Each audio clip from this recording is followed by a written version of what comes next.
ঢাকার উদ্দেশ্যে রওনা দিলাম। 3:30টায় গাড়ি ছাড়লো।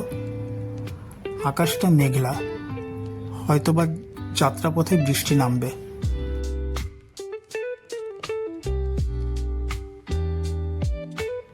1.5 ঘন্টা চলার পরে যাত্রা বিরতি দিল, তাই বাস থেকে নামলাম। নেমে একটু হাঁটাচলা করছি আর একটু চা খেয়ে নিলাম। এটা হচ্ছে আমাদের গাড়ি। আমাদের যাত্রা বিরতির সময় শেষ, তাই এখন আবার গাড়িতে উঠে পড়ব।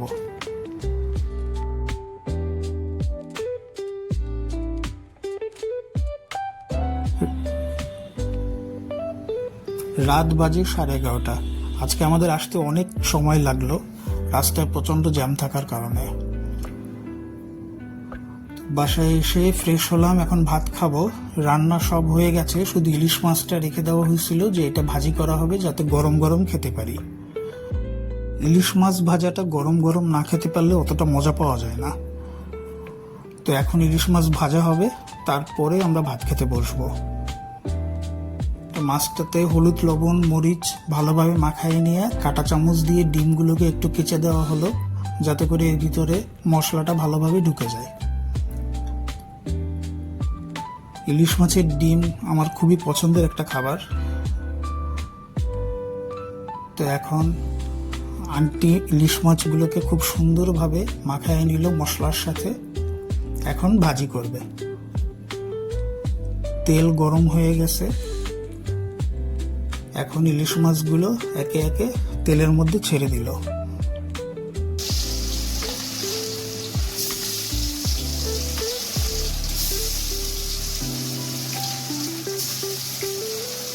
মাছগুলো তেলে পড়ার সাথে সাথে এত সুন্দর একটা ঘ্রাণ বের হয়েছে।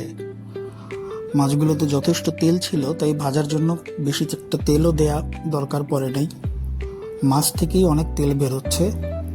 আর ইলিশ মাছের ভাজার যে একটা সুন্দর ঘ্রাণ, সেই ঘ্রাণটা একদম ছড়ায় পড়ছে ঘরের ভিতরে। ইলিশ মাছ তো কম বেশি সবারই খুব পছন্দের একটা মাছ, আমার কাছেও ভালো লাগে। তবে ইলিশ মাছের যত রেসিপি হোক না কেন, আমার কাছে ইলিশ মাছ ভাজাটা হচ্ছে সব থেকে প্রিয়। আমি ইলিশ মাছ ভাজা হলে মানে মাছের তেল দিয়েই আমি সব ভাত খেয়ে ফেলতে পারি।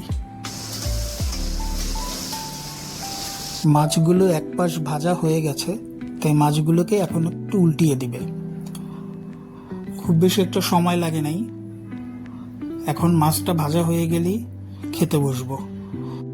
প্রচন্ড ক্ষুধা পেয়েছে, যেহেতু আজকে একটা খুব লম্বা জার্নি ছিল, 7-8 ঘন্টার। প্রচন্ড জ্যাম থাকার কারণে 4 ঘন্টার রাস্তা আজকে প্রায় 7 থেকে 8 ঘন্টা লাগলো। এত লম্বা সময় বাসে বসে থাকার কারণে শরীরটাও খারাপ লাগছে, আর পাশাপাশি ক্ষুধাও লাগছে অনেক, যার কারণে এখন আর তর্স হচ্ছে না কখন মাছ হবে আর কখন ভাত খাবো। তার মধ্যে আবার ইলিশের ঘ্রাণে ক্ষুধা আরো অনেক বেড়ে গেল।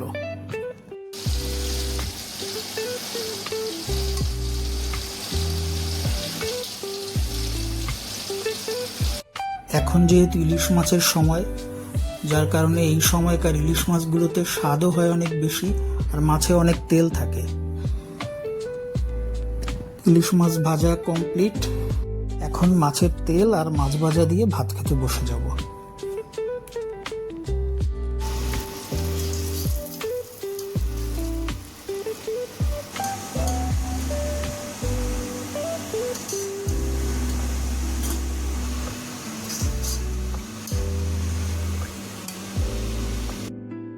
সবাই বসে পড়লাম ভাত খাবার জন্য।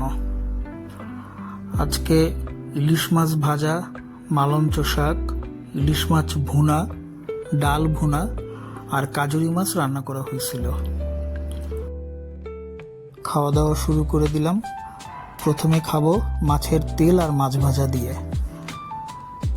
এই শুকনো মরিচ মাছের তেলের সাথে ভালোভাবে মাখায় নেওয়া এই খাবারটার যে একটা স্বাদ, এটা আসলে বলে বোঝানো যাবে না। আমার কাছে খুবই ভালো লাগে মাছের তেল দিয়ে মাছ ভাজা দিয়ে ভাত খেতে। তাই ভাবতেছি যে এইটা দিয়েই আগে পেট ভরে খেয়ে নেব, তারপরে যদি ইচ্ছে হয় তখন অন্য কোনো আইটেম খাবো। গরম ভাত, গরম গরম মাছ ভাজা, আর সাথে যদি হয় মাছের তেল, তাহলে তো কথাই নেই। মাছের ডিম দিয়ে খাওয়াটা শুরু করলাম। আমাকে আরও মাছ দিতে চাইছিল, কিন্তু আমি আর নিলাম না। যদিও ইলিশ মাছ ভাজা আমার খুবই পছন্দের, কিন্তু যেহেতু অনেকক্ষণ জার্নি করে আসছি, তাই এখন আর ইচ্ছে করলো না। খুবই আরাম করে খাচ্ছি, খেয়ে খুব মজা পাচ্ছি। সারা দিন জার্নি করার পরে এখন গরম গরম ইলিশ মাছ ভাজা, এই স্বাদের কোনো তুলনা হবে না। তো এখন ঝটপট খাওয়াটা সেরে নেই। খাওয়া দাওয়ার পরে সবাই একটু গল্পগুজব করলাম। তো এখন ঘুমোতে যাব। একটু বারান্দায় আসলাম, খুব সুন্দর বাতাস হচ্ছে। রাত 1টা বাজে, অথচ ঢাকা শহর এখনো ব্যস্ত। এটা হচ্ছে হাতির ঝিল। আমাদের বাসা থেকে হাতির ঝিলটা দেখা যায়। রাতের বেলা হাতির ঝিলটা দেখতে অসম্ভব সুন্দর লাগে। একটা ছোট্ট ভিডিও আপনাদের সাথে শেয়ার করলাম, আশা করি ভালো লাগবে আপনাদের। তো এখন ঘুমোতে যাচ্ছি। Good night.